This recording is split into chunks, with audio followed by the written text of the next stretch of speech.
Well, in Nebraska, it's been about a month and a half since the Spencer Dam broke.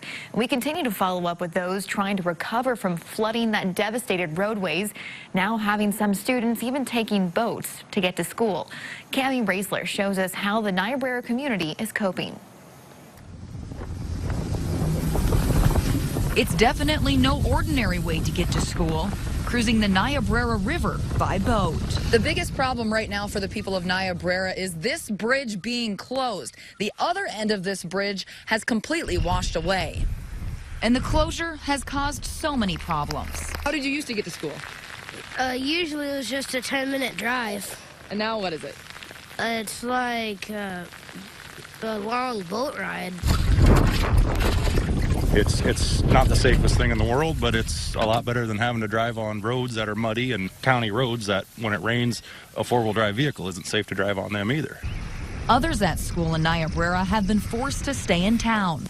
For the Holes sisters, that means only getting to see their parents on the weekends. It would take so long just for us to get to school every morning. School is one thing, but farmers and ranchers are taking the biggest hit because this bridge is out. Most of our neighbors have livestock on both sides. It's been a nightmare. I've got to drive. When we first started, I was driving 143 miles to chore on both sides. It's probably costing us, my husband and I, if we take one vehicle, probably $50 a day. Just because a truck gets, our big truck gets 5 miles to the gallon, that adds up very fast. It's the worst time of year because it's calving season, and they have to drive.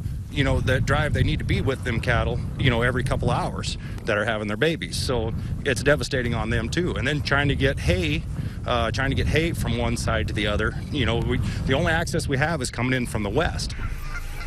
So from wacky ways to get to school to teachers putting on hundreds of extra miles through sometimes really rough roads, it's doable, but still devastating, especially for those whose livelihood is this land. For the people that have cattle on both sides, this extra commute, they're losing livestock, and nothing makes that up.